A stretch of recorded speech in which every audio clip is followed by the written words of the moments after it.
बिस्मिल्लाहिर्रहमानिर्रहीम। पिछले लेक्चर में हमने स्टडी किया था सेंट्रोसोम्स के बारे में। आज हम स्टडी करेंगे सेंट्रोसोम्स के फंक्शंस ऑफ सेंट्रोसोम्स। सेंट्रोसोम्स के क्या फंक्शन हैं? सबसे पहले during cell division, the function of centrosomes during cell division. During cell division centrosome duplicate होंगे। जैसा कि आपने स्टडी किया होगा, in the case of cell division G2 phase आता है। G2 फेज के अंदर जो भी साइटोप्लाज्मिक ऑर्गेनेल्स हैं वो अपने आप को डुप्लीकेट करते हैं। इन the case of G2 phase centrosome भी साइटोप्लाज्मिक ऑर्गेनेल्स हैं, ये क्या करेंगे? अपने आप को डुप्लीकेट करेंगे। दे डुप्लीकेट देमसेल्फ। ये जो एक पेयर है, this is a one pair of centrosome, ये एक पेयर डुप्लीकेट हो जाएगा। जब डुप्लीकेट होगा, इस जैसा एक दूसरा पेयर बन जाएगा, तो क्या होगा? ये मूव करेगा towards the opposite pole of the cell. अब यहाँ पे ये इसका एक पेयर बनेगा, पेयर बनने के बाद ट्रांसफर हो जाएगा towards the opposite pole of the cell. This is opposite pole of the cell. और जब पहुंच जाएगा, फिर अपनी एक्टिविटी, फिर अपना जो फंक्शन है वो परफॉर्म करेगा। And the function, the most important function perform by the centrosome वो है माइटोटिक एपरेटस। Mitotic apparatus. अब माइटोटिक एपरेटस क्या होता है? This is a one pair, ये हमने इसे यहां से जूम किया हुआ है। This is a one pair of centrosome and this is an other pair of centrosome. ये जो दोनों पेयर है ये अपोजिट पोल पे प्रेजेंट है। अब क्या होगा? जो ये पेयर है, this one, this pair, this one और ये दिस पेयर, इससे स्पिंडल फाइबर्स निकलेंगे। स्पिंडल फाइबर्स जस्ट लाइक अ स्पिंडल, इनका जो शेप होगा वो शेप स्पिंडल शेप होगा। स्पिंडल शेप की वजह से इसे कहते हैं हम स्पिंडल फाइबर्स। स्पिंडल फाइबर्स बनेंगे। स्पिंडल फाइबर्स तीन तरह के बनेंगे। एक होंगे कंटिन्यूअस स्पिंडल फाइबर्स। इस एक सेंट्रोसोम से फाइबर अराइज होंगे continuous to an other pole, continuous to an other set of centrosome. They are continuous, जैसे एक धागा होता है, कंटिन्यूअस होता है एक एंड से दूसरे एंड तक simultaneously. This is a thread, ये एक धागा है। ये जो आप देख रहे हैं, this is a thread, this is a fibre which extend from this centrosome to that centrosome. Centrosome to centrosome, one pole to another pole, continuous, मुसलसल है। इसे हम कहते हैं कंटिन्यूअस स्पिंडल फाइबर्स।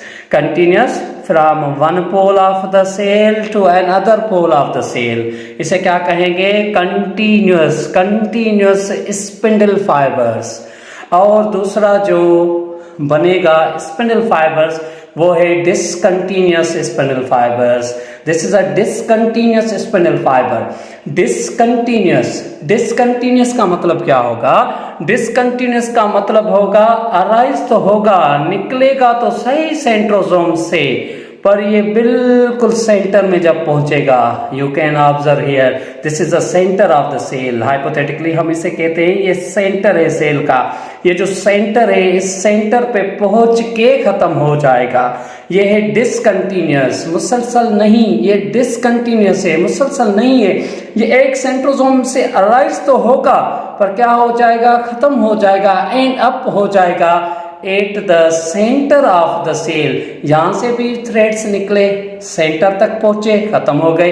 इस पेयर से भी स्पिंडल फाइबर्स निकले, खत्म हो गए।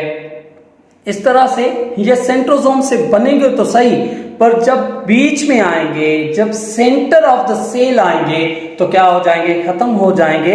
इसे कहते हैं हम डिसकंटिन्यूअस स्पिंडल फाइबर्स। और जो डिसकंटिन्यूअस स्पिंडल फाइबर्स हैं, they are also called half spindle fibres. इसे हम क्या कहते हैं? हाफ स्पिंडल फाइबर्स, ये हाफ हैं। हाफ का मतलब है आधे हैं, कंप्लीट नहीं है। कंप्लीट होंगे तो कंटिन्यूस, जैसा कि हमने यहां स्टडी किया, complete from one pole to another pole, from one centrosome to another centrosome. ये क्या, ये डिसकंटिन्यूस है, हाफ है। इसी वजह से इन डिसकंटिन्यूस को हम कहते हैं हाफ स्पिंडल फाइबर्स।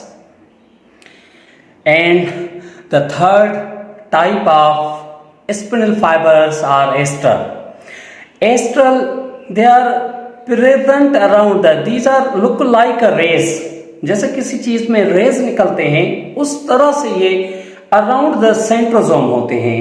ये इसके अराउंड भी मौजूद हैं, इस पेयर के अराउंड मौजूद हैं, और ये जो पेयर है सेंट्रोसोम का, इसके अराउंड भी मौजूद हैं। इसे कहते हैं हम astral rays, just like a rays की तरह से निकलते हैं, इसीलिए इसे कहते हैं एस्ट्रल रेज या astral fibres. Now this continuous spindle fibers, discontinuous spindle fibers and astral fibers collectively called mitotic apparatus.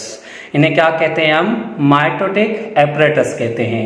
Mitotic apparatus कब बनता है? During the cell division. जब सेल डिवीजन होती है उस वक्त ये कंटिन्यूस स्पिंडल फाइबर्स और डिसकंटिन्यूस स्पिंडल फाइबर्स और एस्ट्रल फाइबर्स की सिंथेसाइज हमने स्टडी किया। Continuous, discontinuous and spindle fibres collectively called mitotic apparatus।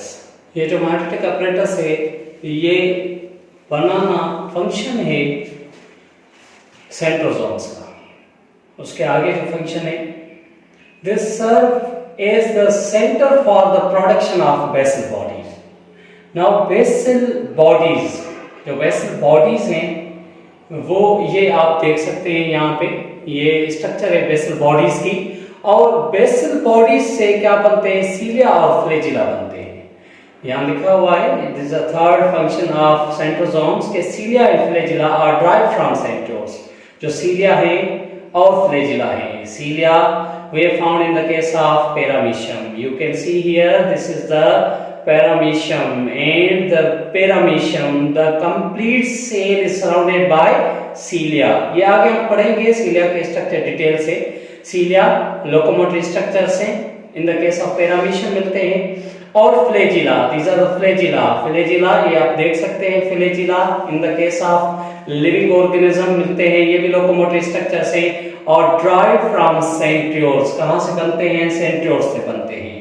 और जो फोर्थ फंक्शन है in the case of spermatozoa, this is a spermatozoa and spermatozoa also called sperm cell. You can see here, this is a sperm cell. ये sperm cell है, ये इसका nucleus है। ये जो ग्रीन वाला आपको हिस्सा देख रहे हैं ये इसका न्यूक्लियस है। और ये जो आप हिस्सा देख रहे हैं ये माइटोकॉन्ड्रिया है जो टेल फाइबर में, और ये सारे का सारा टेल फाइबर है। दिस टेल फाइबर, जो टेल फाइबर है वो एक सेंट्रियोल, वन सेंट्रियोल से बनता है। Means in the case of sperm the tail fibre is synthesised from the one centriole. Centrosome तो पेयर की सूरत में एक सेंट्रियोल, ये दिस वन इज एक one centriole is responsible for the synthesis of what? Tail fibre in the case of sperm cell और spermatozoa. Thank you for the watching. अगर कोई भी क्वेश्चन है आप कमेंट सेक्शन में हमसे पूछ सकते हैं। Thank you.